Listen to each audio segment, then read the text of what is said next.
सुस्वागतम. विषय मराठी, इयत्ता 4.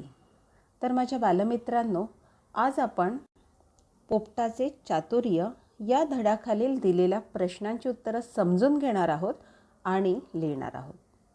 तो मेरे प्यारे बच्चों, आज मराठी विषय में हम लिखने जा रहे हैं पोपटाचे चातुर्य ये पाठ में दिए हुए प्रश्नों के जवाब. चला तर मग करूया सुरुवात. पोपटाचे चातुर्य प्रश्न उत्तरे.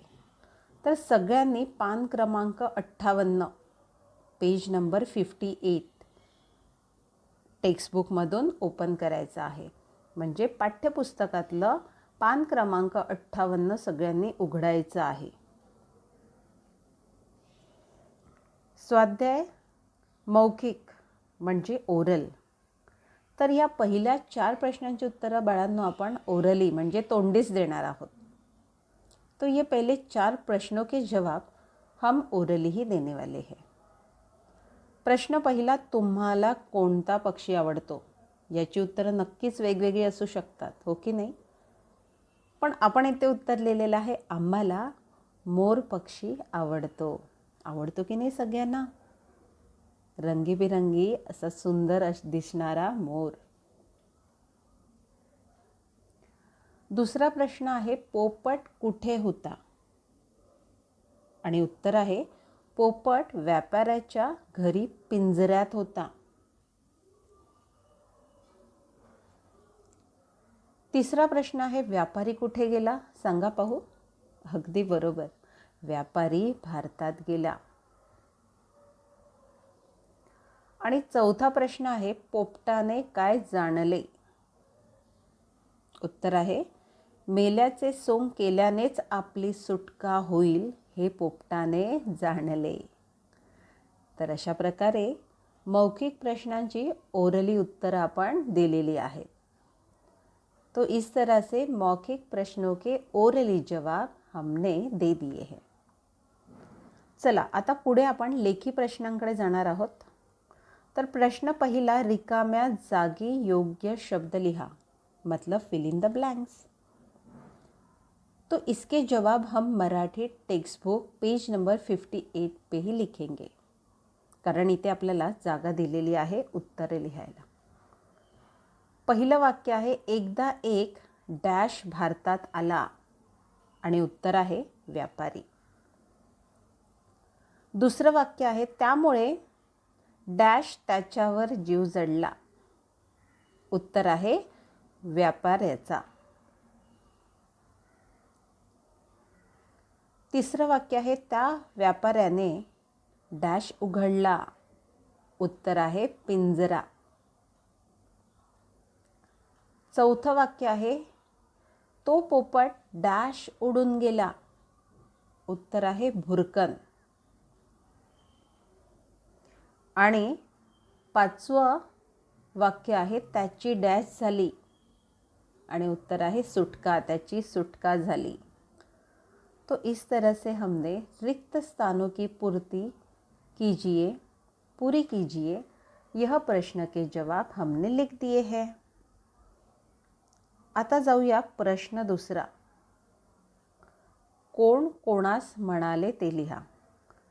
तर आपण इथे पाठ्यपुस्तकातच उत्तरं लिहू शकतो, कारण त्या वाक्याच्या समोर आपल्याला रिकामी जागा दिसत आहे.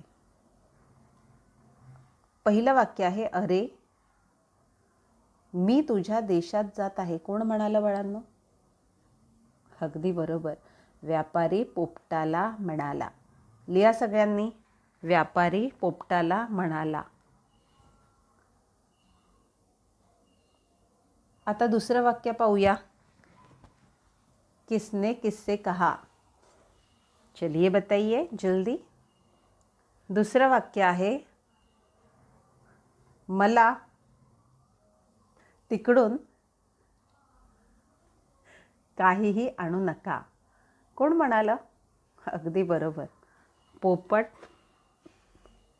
व्यापाऱ्याला म्हणाला. लिहा सगळ्यांनी स्वच्छ आणि सुंदर अक्षरात. आता तिसरं शेवटचं वाक्य आहे, मी नेलेला पोपट माझ्या घरी पिंजऱ्यात बंदिस्त आहे. किसने किससे कहा? अगदी बरोबर. उत्तर आहे, व्यापारी पक्ष्यांच्या सख्या सोबत्यांना म्हणाला. हो की नाही? व्यापारी पोपटाच्या मित्रांना हे वाक्य म्हणाला होता. तो इस तरह से किसने किससे कहा, यह प्रश्नों के जवाब हमने लिख दिए हैं. आता प्रश्न तिसरा, खालील प्रश्नांची एका वाक्यात उत्तरे लिहा. Answer in one sentence. तर बाळांनो, ही उत्तरं आपण लिहिणार आहोत मराठीच्या वहीमध्ये. तर सगळ्यांनी मराठीची वही काढायची आहे आणि मराठीच्या वहीमध्ये आपण हेडिंग देणार आहोत, प्रश्न तिसरा एका वाक्यात उत्तरे लिहा. आणि मग आपण उत्तरच लिहून घेणार आहोत. पाहूया पहिला प्रश्न काय आहे तो.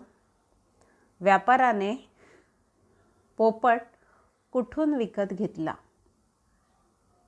उत्तर आहे, व्यापाऱ्याने पोपट भारतातून विकत घेतला.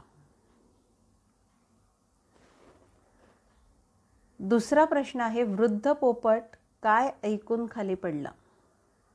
आणि उत्तर आहे, आपला मित्र पोपट व्यापाऱ्याच्या घरी पिंजऱ्यात बंदिस्त आहे हे ऐकून वृद्ध पोपट खाली पडला. आणि तिसरा एका वाक्यातला शेवटचा प्रश्न आहे, पोपटाला कोणती भाषा कळली? उत्तर आहे, पोपटाला मौनाची भाषा कळली. तर अशा प्रकारे एका वाक्यात उत्तरे लिहा. या प्रश्नांची उत्तरे लिहून पूर्ण झाली आहेत. चला आता पुढे पाहणार आहोत आपण प्रश्न चौथा, थोडक्यात उत्तरे लिहा. तर या प्रश्नांची उत्तरं देखील आपण मराठीच्या वहीतच लिहिणार आहोत. पहिला प्रश्न आहे, व्यापारी पोपटाला काय म्हणाला?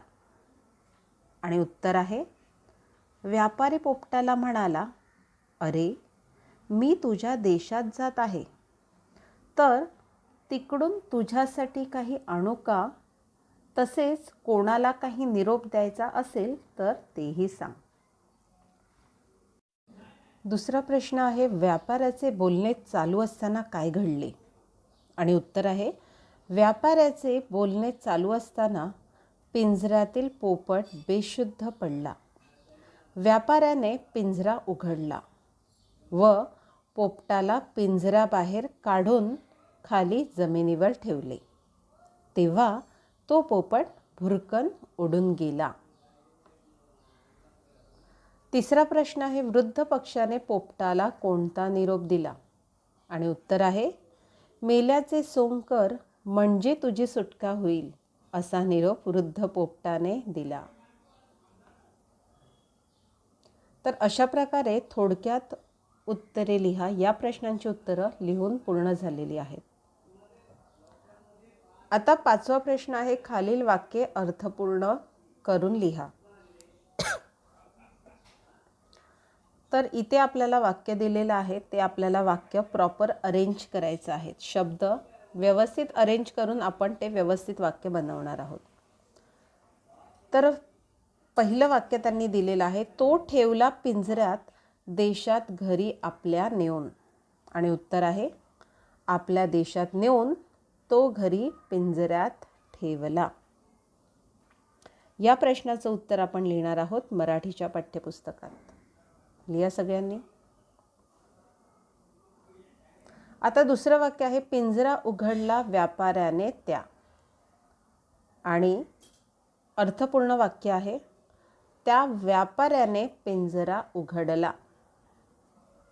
तर अशा प्रकारे अर्थपूर्ण वाक्य तयार करून लिहून झालेली आहेत. आता सगळ्यांनी पान क्रमांक 59 म्हणजे पेज नंबर 59 उघडायचं आहे पाठ्यपुस्तकातलं. प्रश्न 6 खालील शब्दांचा वाक्यात उपयोग करा. तर इथे आपल्याला काही शब्द दिलेले आहेत, तर त्या शब्दांचा आपण वाक्यात उपयोग करणार आहोत. पहिला शब्द आहे व्यापारी. आणि आपण वाक्य तयार केलेलं आहे, गावात एक मोठा व्यापारी आला आहे. लिहा सगळ्यांनी. दुसरा शब्द आहे निरोप आणि आपण वाक्य बनवलेलं आहे, आईला निरोप सांग. तिसरा शब्द आहे पिंजरा आणि आपण वाक्य लिहिलेलं आहे, हा पोपटाचा पिंजरा आहे. तर अशा प्रकारे खालील शब्दांचा वाक्यात उपयोग करा. या प्रश्नांची उत्तरं देखील आपली लिहून झालेली आहेत. आणि आता प्रश्न 7वा, विरुद्धार्थी शब्द लिहा. विलोम शब्द लिखणे है.